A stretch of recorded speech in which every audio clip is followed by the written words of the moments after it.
Before pyramids rose in Egypt, before Rome dreamed of empire, black pharaohs ruled a kingdom of iron, gold, and blood. They conquered the Nile, built more pyramids than Egypt itself, and vanished from nearly every history book handed to the modern world. This is the empire they tried to erase. This is Kush. For over 1,000 years, a civilization rose along the Nile River, south of Egypt, in what is now Sudan. It fought Egypt, it traded with Egypt, and eventually it conquered Egypt, ruling as its pharaohs for nearly a century. Then it built an empire so advanced in ironworking that ancient writers compared it to nothing else on the continent. And still, for generations, Western history books reduced it to a footnote, if they mentioned it at all. If you want the real, unfiltered history that most textbooks left out, stay with this video to the end. Subscribe now, because what follows is a story of conquest, defiance, and a war against Rome that most people have never been taught. This empire didn't just survive in Egypt's shadow, it stepped out of it, and for a moment it stood taller. The story begins in Nubia, a stretch of the Nile Valley south of Egypt in the region of modern-day Sudan. Long before written history called it Kush, the land was home to some of the earliest complex societies in Africa. Archaeologists have traced organized settlements here back more than 4,000 years, centered on a city called Kerma. Kerma was not a satellite of Egypt, it was a rival power with its own royal tombs, its own fortified walls, and its own military traditions strong enough to threaten Egyptian territory for centuries. Egypt and Nubia were locked in a relationship of trade and tension that lasted generations. Nubia controlled access to gold, ivory, ebony, exotic animals, and skilled archers who were prized as mercenaries throughout the ancient world. Egyptian pharaohs sent military campaigns south to control these resources, and at various points, Egypt occupied Nubian territory directly, building forts along the Nile to secure the flow of gold northward. For centuries, historians framed this relationship in one direction only: Egypt as the civilizer, Nubia as the periphery. But the archaeological record tells a more complicated story, one of two civilizations shaping each other over 1,000 years of conflict, contact, and cultural exchange.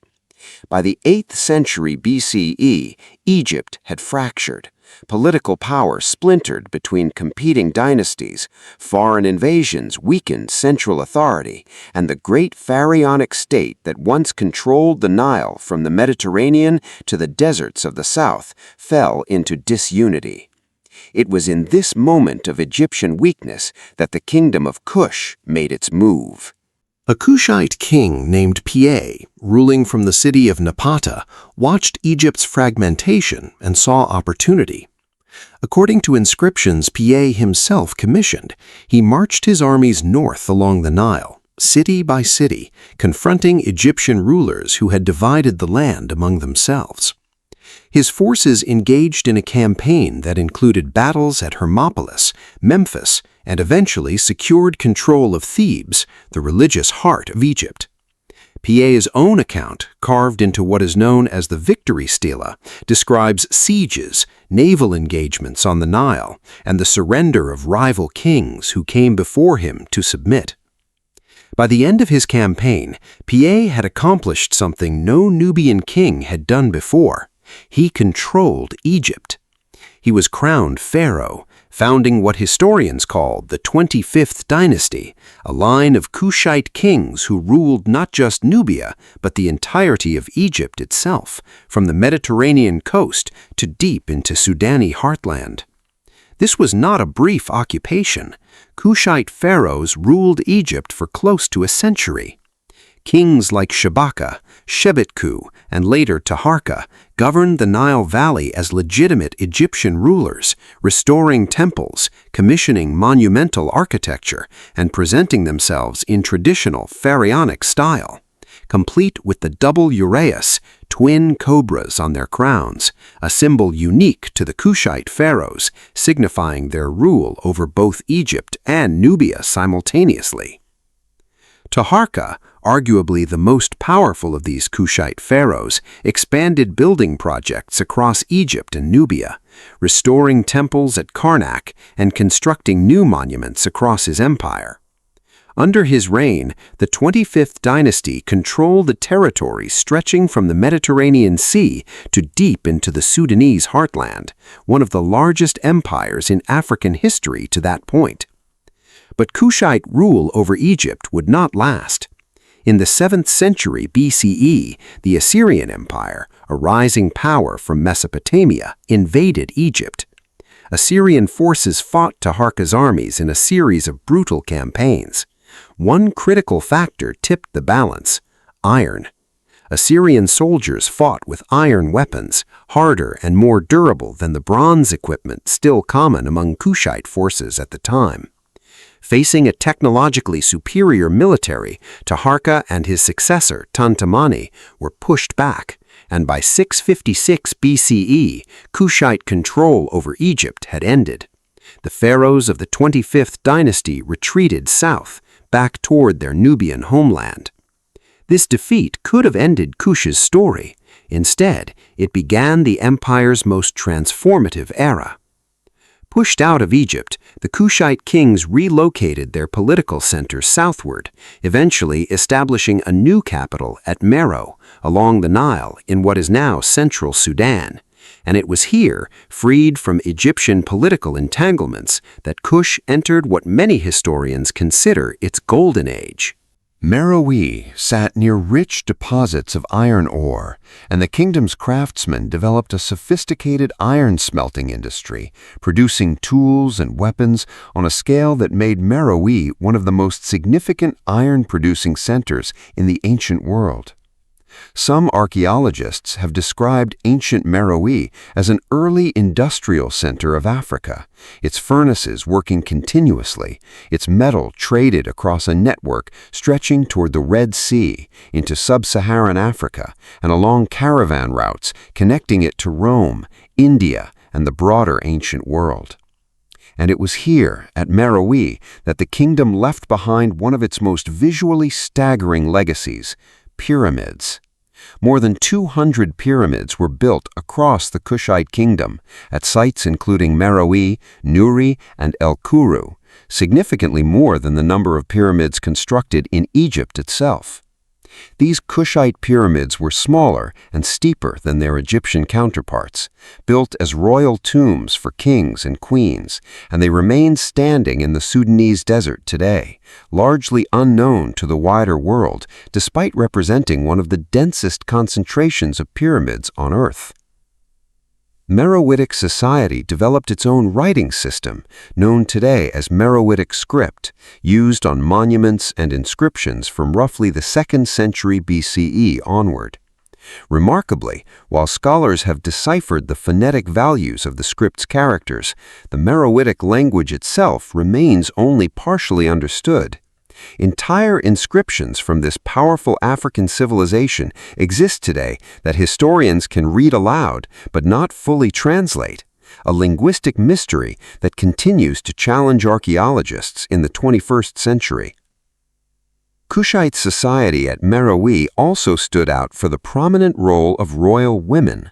Queens, known by the royal title Kandake, sometimes rendered as Candace, held significant political and, at times, military authority. Some ruled as reigning monarchs in their own right, commanded armies, and were depicted in monumental art with the same symbols of power traditionally reserved for kings. One of these queens would go on to lead Kush into a direct military confrontation with the most powerful empire in the ancient Mediterranean world, Rome. In 30 BCE, Rome annexed Egypt, transforming it into a Roman province, following the defeat of Cleopatra and Mark Antony. Roman authority pushed south along the Nile, encroaching on territory Kush considered within its sphere of influence. Tensions escalated, and around 25 BCE, Kushite forces launched a preemptive strike against Roman-controlled southern Egypt. Leading this campaign was Candace Amanirenas, a Kushite queen described in ancient Roman sources, including the geographer Strabo, as having lost an eye, possibly in battle. Under her command, Kushite forces attacked the Roman-held city of Aswan, known then as Syene, and struck as far as the city of Philae.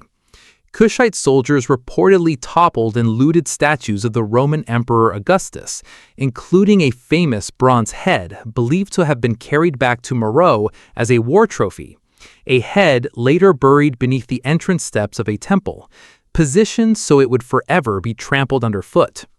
That very statue head survives today, housed in the British Museum, physical evidence of Kush's defiance toward Rome. Rome responded.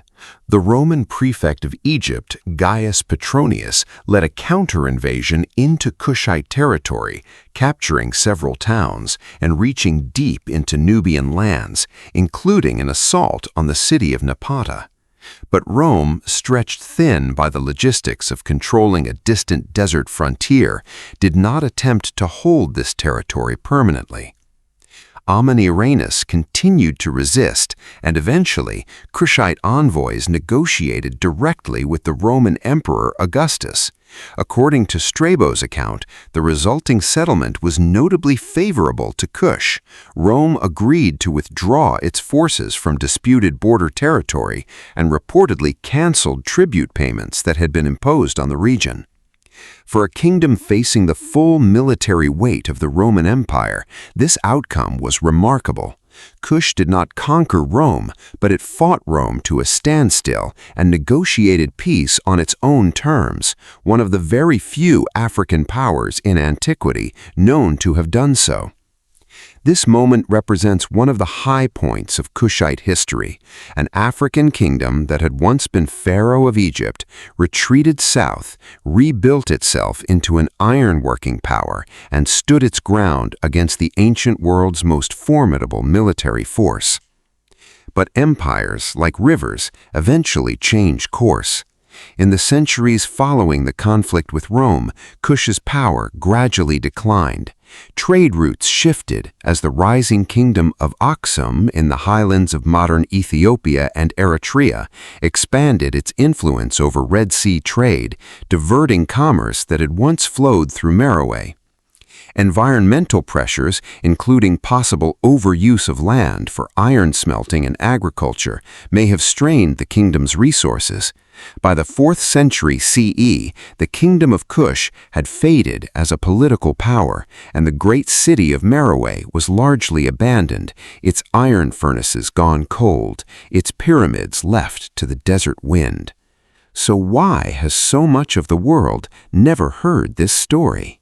Part of the answer lies not in the ancient past, but in the more recent history of archaeology itself. When European explorers and archaeologists began systematically excavating Nubian sites in the 19th and 20th centuries, many operated under the racial assumptions of their era. Some early scholars struggled to reconcile the existence of an advanced, pyramid-building, iron-producing African civilization with the colonial era belief that sub-Saharan Africa had no complex history of its own. Kushite achievements were sometimes attributed to Egyptian influence alone, downplaying Kushite agency and innovation, while artifacts excavated from Nubian sites were frequently transported to museums in Europe and the United States, separated from the broader public understanding of the culture that created them. The very fact that Kushite kings ruled Egypt as legitimate pharaohs for nearly a century was, for a long time, treated as a curious historical footnote rather than a central chapter of Egyptian and African history. In recent decades, this has begun to change. Sudanese archaeologists and international research teams have expanded excavation efforts at Meroe, Napata, and other Kushite sites, and UNESCO has recognized the pyramid fields and archaeological sites of the region as a World Heritage location. Modern scholarship increasingly treats Kush not as a peripheral neighbor of Egypt, but as one of the great independent civilizations of the ancient world, a kingdom that conquered its northern neighbor, built more pyramids than the empire it once ruled, developed its own writing system, and held off Rome at the height of Roman power. Kush ruled Egypt as pharaoh. Kush built an iron economy that rivaled empires of its era.